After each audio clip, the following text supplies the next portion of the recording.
When an individual seeks to tarnish your name, look beyond the surface. The true target is not your public standing, but your private core. This assault on your identity is deliberate. It springs from a turbulence within a person who cannot abide the sight of stability in another. The uncomfortable reality is this: someone attempting to smear you is already in a state of internal collapse. They are disoriented, adrift in resentment. Your very existence, upright, purposeful, with a clear direction, becomes a provocation. Unable to face the reflection of their own disarray, they reach out, aiming to pull you into the chaos they inhabit. Their methods are manipulation. Stories are spun, facts are bent, half-truths are whispered with the hope they take root and grow. Yet falsehoods are inherently fragile. They demand constant energy, vigilance, and reinforcement to survive. Truth operates differently. It needs no fanfare, no perpetual defense. It can afford to wait, patient and whole. The turning point arrives in your response or lack thereof. When you refuse the bait of emotional reaction, when you decline to chase rumors or plead for validation, a subtle shift occurs. The spotlight, unmoored from your calm, begins to drift back toward the source. Observers start to note the inconsistencies. The narrative evolves, contradicts itself. The emotion behind the accusations feels disproportionate, unhinged from the facts. The chaos they tried to unleash begins, inexorably, to consume its originator. This is the essence of being restored to your rightful standing, not through loud confrontations or schemes of revenge, but through quiet exposure. Reality possesses a self-correcting mechanism. It may operate slowly, sometimes painfully, but its course is inevitable. Understand that a reputation is not constructed in a single day, and if it is founded on substance, it cannot be demolished in one either. Character leaves a trail, a tangible record in how you treat others, how you withstand pressure, how you conduct yourself when under fire. This record speaks with a resonance no whispered allegation can ever match. The person who targeted you made a critical miscalculation. They undervalued your restraint, your consistency. They failed to grasp that most people possess an innate sensitivity to motive. They can discern when words are spoken from a well of bitterness rather than a foundation of fact. While your detractor was consumed with controlling the narrative, you were simply living yours. You continued to show up, to keep your word, to maintain your discipline.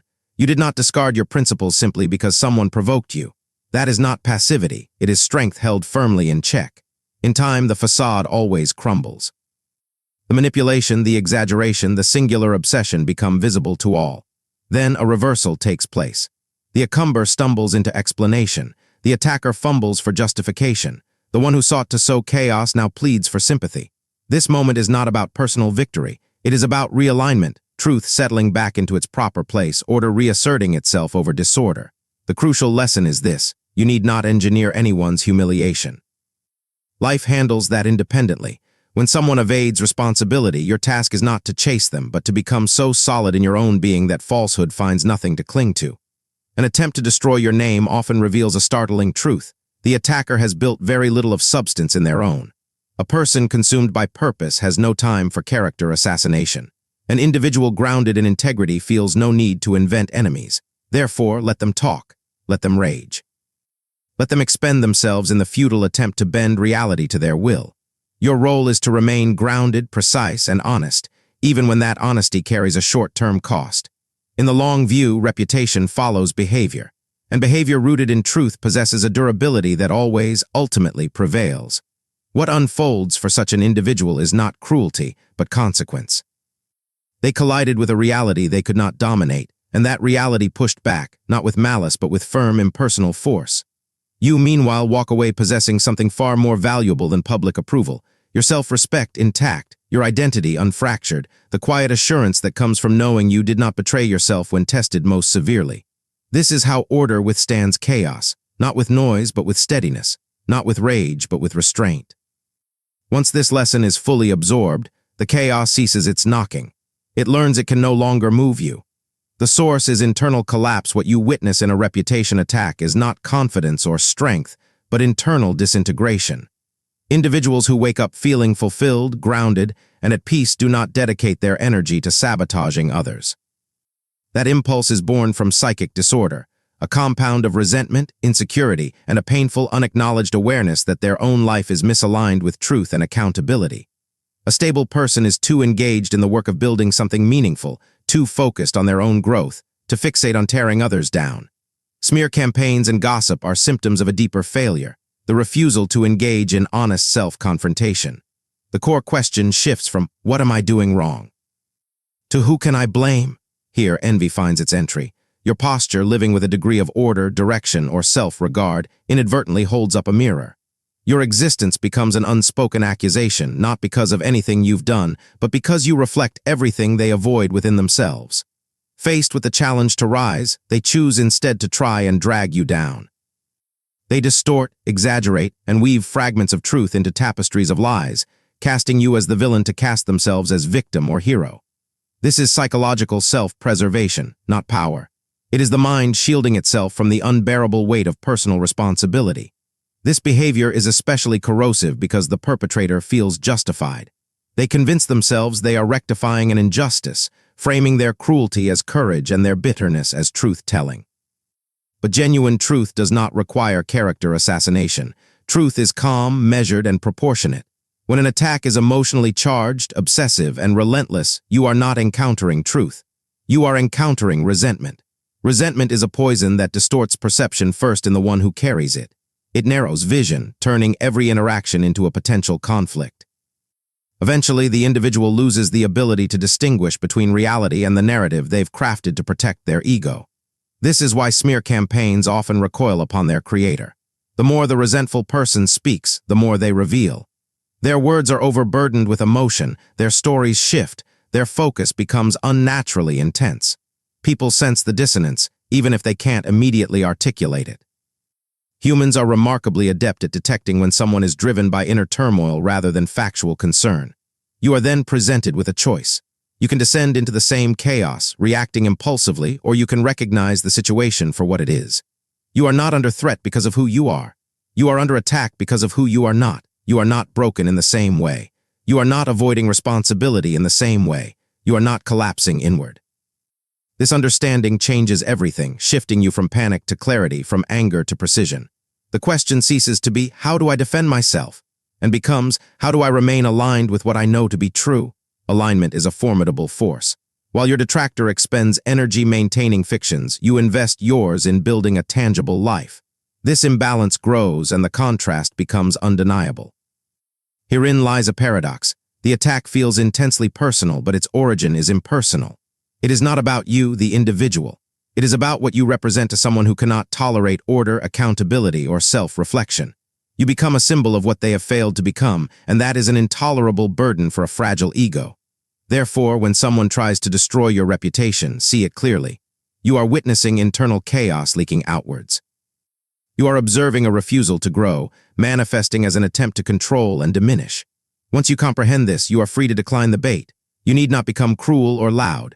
You simply need to remain honest, consistent, and disciplined. Chaos cannot defeat order in the long run. It can only make noise for a time before collapsing under its own weight. The strategic power of silence and self-control are frequently misread. The assumption is that a lack of immediate loud defense signals weakness or fear. This view stems from a shallow understanding of how truth functions in reality.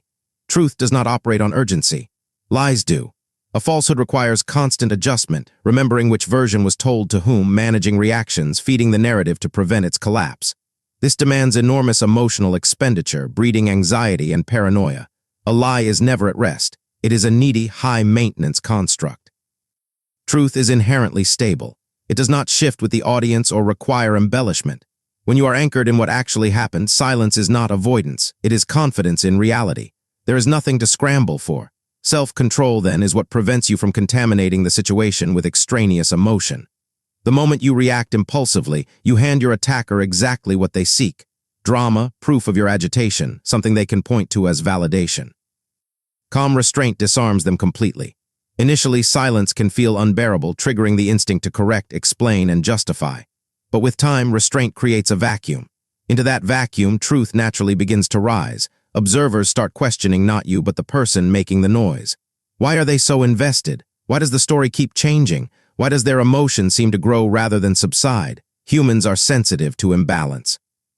When one party remains composed and the other grows increasingly erratic, the emotional mismatch itself becomes evidence. This discipline also safeguards your identity. Lashing out means temporarily abandoning who you are to win a momentary skirmish. Staying disciplined keeps you aligned with your values, fostering an inner stability that is perceptible to others. People inherently trust those who are not governed by impulse. There is a deeper layer. Silence forces accountability back onto the source. Without your reaction to fuel them, they are left alone with their own behavior. They must confront the fact that the chaos originates within them. Many cannot tolerate this, so they escalate. Escalation exposes motive. The tone sharpens, accusations broaden, language becomes personal. The mask slips. What was framed as concern reveals itself as resentment. What was posed as truth reveals itself as obsession. All the while, you are not absent. You are present but measured.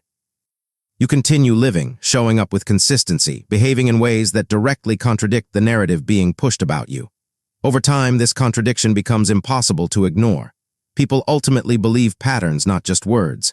They watch how you behave under pressure, observing whether your actions align with the accusations. When they do not, credibility shifts, quietly but decisively. Self-control is active restraint. It is the conscious choice not to pollute the situation with unnecessary conflict, trusting that reality has its own corrective systems. Many undervalue this, craving immediate resolution. But reputation is a long game. It is built slowly and can only be destroyed if behavior supports its destruction. By remaining silent at critical moments, you are not surrendering control. You are refusing to play a rigged game. You allow truth to operate on its own timeline, a slower but far more accurate one. Eventually, the liar tires. Maintaining falsehood is exhausting. Upholding truth is not. One demands constant invention, the other only requires consistency. And consistency compounds, becoming an undeniable force. This is the profound power of silence paired with self-control. It strips the situation down to reality versus distortion, allowing observers to see clearly without interference. When that clarity arrives, it is unmistakable. You need not say a word, the contrast has already spoken for you. Reputation versus image. The substance of character, a reputation that can be obliterated by rumors, was never a reputation to begin with. It was an image. This distinction is critical. An image is fragile, dependent on external approval and perception. A reputation is resilient, built on behavior repeated over time, regardless of audience. There's a common overestimation of public opinion's power, a belief that perception alone defines reality. This is only true in the short term. Over the long arc, what matters is how you act when no one is watching, how you treat those who cannot benefit you, how you handle pressure and temptation. These patterns accumulate, leaving a trace that becomes your authentic reputation. This is why attempts to smear a person of real character rarely succeed in the end. You cannot overwrite years of consistent conduct with a sudden narrative unless the conduct supports it. People may listen initially. Curiosity draws attention to scandal. But curiosity is not belief. Belief forms later after observation. Those who know you watch closely. They ask themselves, even unconsciously, does this accusation align with what I have witnessed? Does it match how this person has treated me? Does it fit their history, their values, their behavior under stress? When the answer is no, doubt forms, and doubt is lethal to false narratives. A strong reputation is, in the best sense, predictable. You show up the same person regardless of the room. You do not reinvent yourself for approval or perform virtue only when watched. This consistency builds trust, and trust is incredibly difficult to dismantle. This is why emotional accusations often falter against disciplined individuals. Dramatic claims clash discordantly against a background of calm, steady reliability, making the contrast obvious. Another unspoken truth is that people respect restraint more than relentless explanation. A compulsion to constantly clarify yourself signals insecurity. Continuing to live in alignment with your principles signals confidence. Mature observers understand this instinctively. Your reputation resides in the small moments. How you handle disagreement, whether you engage in gossip, whether you own your mistakes. These moments stack up, creating a pattern that cannot be easily rewritten by another's words. This is why reputation cannot be outsourced. You cannot talk your way into it, and others cannot talk you out of it, unless you cooperate through your own reactive behavior. If you panic, overreact, or betray your values under pressure, you do the damage for them. If you remain steady, you protect yourself without uttering a single word. There is also a revealing aspect to those who traffic in reputation destruction. They often believe reputation is cosmetic because that is how they view their own character. They assume everyone is pretending. Thus, they believe exposure will shatter you as it would shatter them. They are mistaken. When your conduct is authentic, exposure works in your favor. The more attention drawn to you, the more your consistency becomes visible, quietly dismantling the lie. In time, the noise fades. Attention moves on. What remains is not the accusation, but the memory of how you handled it. People remember composure. They remember dignity. They remember who refused to descend into chaos when invited. That memory fortifies your reputation. It does not weaken it. This is why you must never sacrifice long-term integrity for short-term relief. The temptation to fight fire with fire is powerful to protect your name at any cost. But the cost is always higher than it appears. You lose alignment and self-respect. Once those are compromised, your reputation is genuinely at risk. A reputation built on truth does not need daily defense. It defends itself through continuity, through years of choosing what is right even when inconvenient, through refusing to become someone else just to win a battle. When the dust settles, people do not remember who shouted loudest. They remember who remained consistent when it mattered most. The inevitability of consequences and the choice of indifference, a deep misconception, holds that justice requires your direct, forceful involvement. That to right a wrong, you must personally enact correction through retaliation or humiliation. This feels satisfying in the moment, but misunderstands how consequences operate. Reality does not need your anger to function. It possesses its own corrective momentum. When someone manipulates or lies, they set in motion a chain they cannot fully control. Every falsehood creates tension, demanding reinforcement. Every act of manipulation narrows their future options. This is not poetic justice. It is psychological and social mechanics. The person spreading falsehoods must maintain them. They must track who believes what, remain defensive and hyper-vigilant. This produces stress, paranoia, and inevitable mistakes. Their behavior becomes reactive, sharp, erratic. Desperation sets in, and desperation is visible. You need not push, plot, or stage a dramatic exposure. Such actions only inject chaos into your own life and tether you emotionally to an unstable individual. The more powerful stance is to step back and allow reality to apply its own pressure. Consequences often arrive quietly, as limitations rather than punishments. Trust erodes. People feel a vague unease. Invitations dry up, credibility weakens. The individual may not understand why, feeling misunderstood or unlucky, and may blame others anew. But the pattern persists because the root cause remains unaddressed. Retribution feels active but is actually reactive, ceding control to the one who wronged you. Letting consequences unfold is rooted in self-respect. It is a declaration: I will not lower myself into disorder. This approach also provides moral clarity. By not retaliating, you draw no blurring lines. You give observers no reason to question your integrity. One person acts from resentment, the other does not. That clarity is potent. Over time, the originator often experiences a strange inversion. With no enemy to fight, no reaction to justify their actions, they are left alone with the results of their behavior. That is when discomfort turns inward.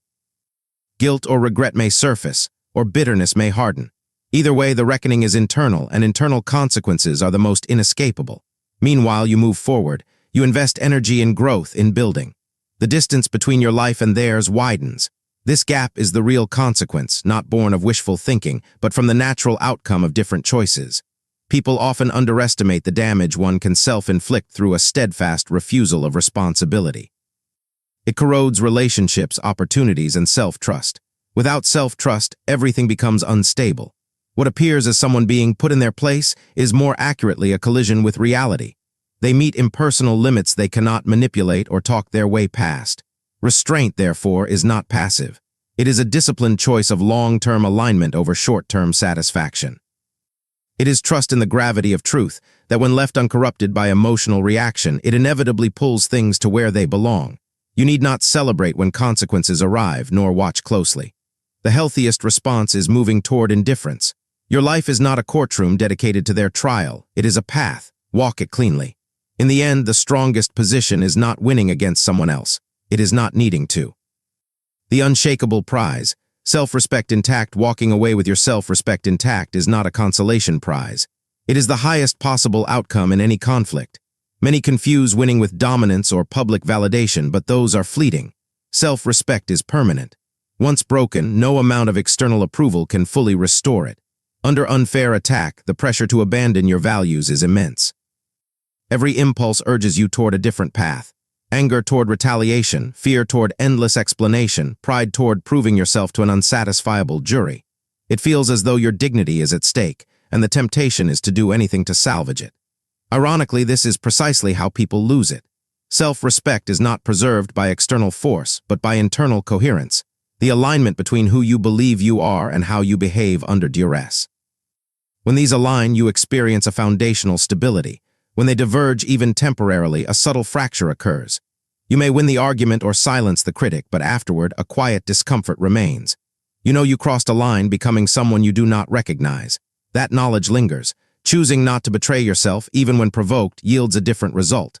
You may feel the sting of injustice, but beneath it lies solidity. You can review your actions without flinching, replay the situation without shame.